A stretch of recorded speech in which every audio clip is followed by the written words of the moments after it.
욥기 33장.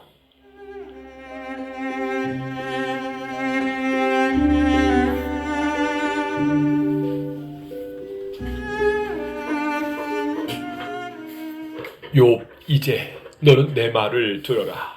내가 입을 여니 내 혀가 입속에서 말을 하는구나. 내가 아는 것을 정직하고 진실하게 말하겠다.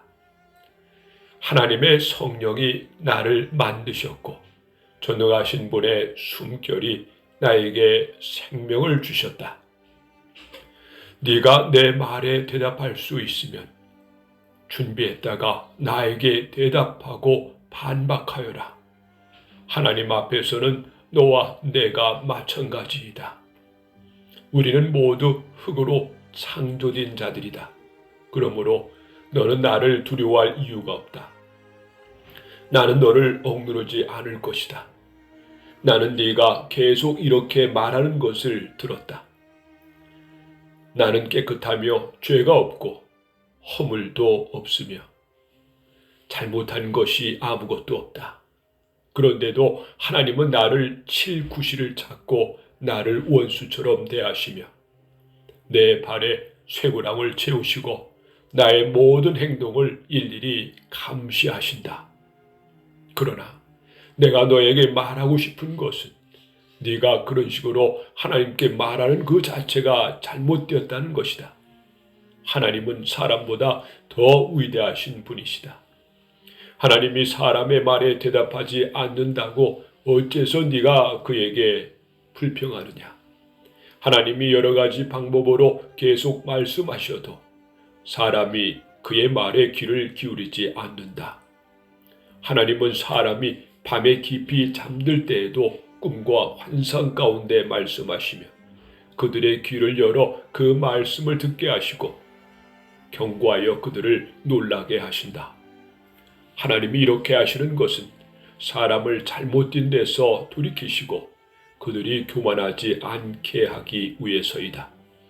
하나님은 사람이 멸망하도록 내버려 두지 않으시고 그 생명을 죽음에서 구해내신다. 또 하나님은 사람을 깨우치기 위해서 그에게 질병과 고통을 주시는 때도 있다.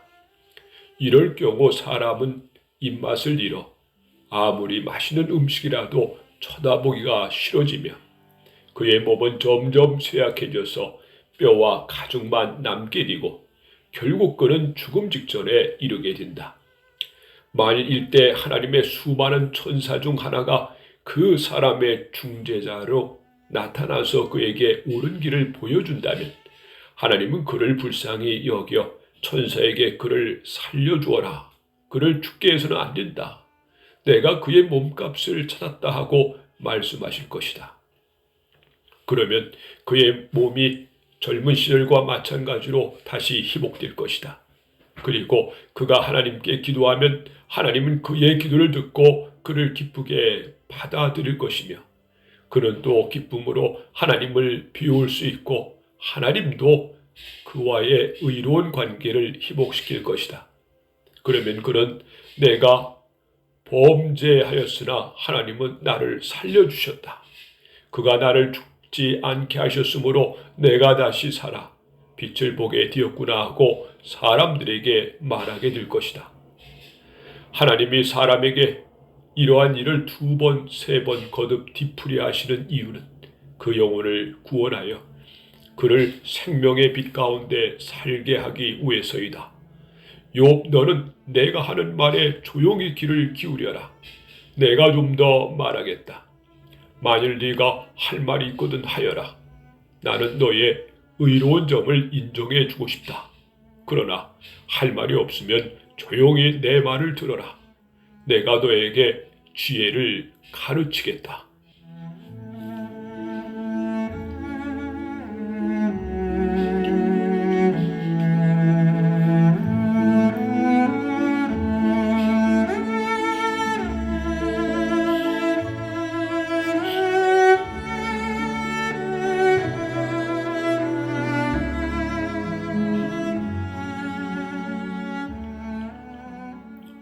욥기 34장.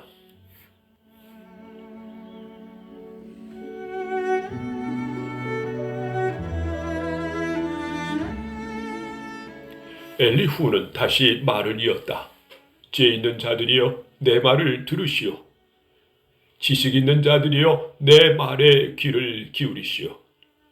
좋은 음식은 맛을 보면 알듯이 지혜 있는 말도 들어보면 압니다. 무엇이 옳고 무엇이 선한 것인지 우리 함께 알아보도록 합시다. 욥은 이러한 말을 했습니다. 나는 죄가 없으나 하나님은 그것을 인정하지 않으신다. 내가 잘못이 없더라는데도 거짓말쟁이처럼 뛰었고 내가 죄도 짓지 않았는데 내 상처는 낫지 않는구나. 여러분은 이 욥과 같은 자를 본 일이 있습니까? 욥은 비웃는 이를 물마시듯 하고 있습니다. 그는 악한 자들과 사귀며 그들과 함께 다니고 있을 뿐만 아니라 사람이 하나님을 기쁘게 하려고 해도 아무 소용이 없다고 말합니다. 그러니 총명한 자들이여 내 말을 들으시오. 전능하신 하나님은 악을 행하는 일도 없으시고 그릇된 일을 행하시는 일도 없으십니다. 그는 사람이 행한 대로 갚아주시는 분이십니다. 그러므로 전능하신 하나님이 악을 행하시고 공정치 못하다는 것은 감히 생각할 수도 없는 일이요. 누가 그에게 땅을 다스리는 권세를 주었으며 온 세계를 그에게 맡겼습니까? 만일 하나님이 그의 영과 숨을 거두어 가신다면 모든 생명체는 사라질 것이며 사람은 다시 흙으로 돌아갈 것입니다. 여러분이 지혜 있는 사람들이라면 이제 내 말을 들으시오. 만일 하나님이 정의를 미워하는 분이시라면 어떻게 다스릴 수 있겠습니까? 의롭고 전능하신 분을 죄인으로 단정할 수 있겠습니까? 하나님은 왕과 귀족들이라도 악하고 무가치하다고 말씀하시는 분이십니다.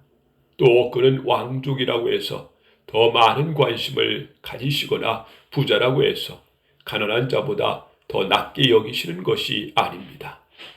이들은 다 그의 손으로 만든 피조물이기 때문입니다.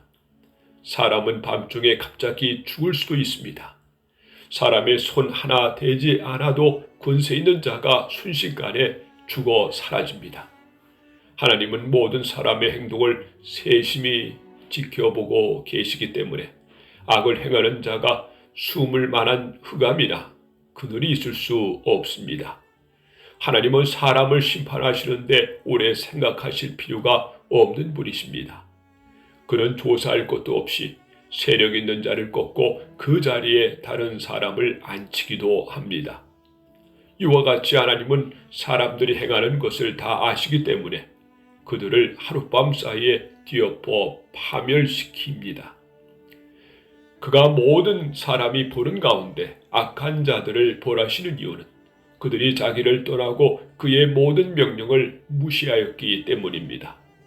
그들이 가난한 자들을 억울하게 하여 하나님께 부르짖지 않을 수 없도록 하였으므로 하나님은 그 고통당하는 자들의 부르짖음을 들으셨습니다. 하나님이 침묵을 지키신다고 해서 누가 감히 그를 비난할 수 있겠습니까? 또 하나님이 그의 얼굴을 가리시면 누가 그를 볼 수 있겠습니까? 그가 사람이나 나라를 다 같이 살피시는 것은 악한 자가 정권을 잡아 백성을 괴롭히지 못하게 하기 위해서입니다. 욥, 너는 하나님께 이런 말을 하였다. 내가 징계를 받았으니 다시는 죄를 짓지 않겠습니다. 내가 깨닫지 못하는 것을 가르쳐 주소서. 만일 내가 잘못한 것이 있으면 다시는 그렇게 하지 않겠습니다. 네가 하나님의 형벌을 거절한다고 해서 하나님이 네 조건대로 하시겠느냐? 이것은 어디까지나 네가 대답할 문제이다. 이제 네 생각을 나에게 말하여라. 조금이라도 식별력이 있고 지혜가 있는 사람이라면 네가 하는 말을 듣고 욥의 말은 무식하고 지혜가 없다 할 것이다. 네가 하나님께 말하는 태도가 악한 자와 같으므로 끝까지 시련을 겪어야 하겠다. 이것은 네가 이미 지은 죄에 거역하는 죄까지 더하여 우리 앞에서 손뼉을 치며 하나님을 비웃고 있기 때문이다.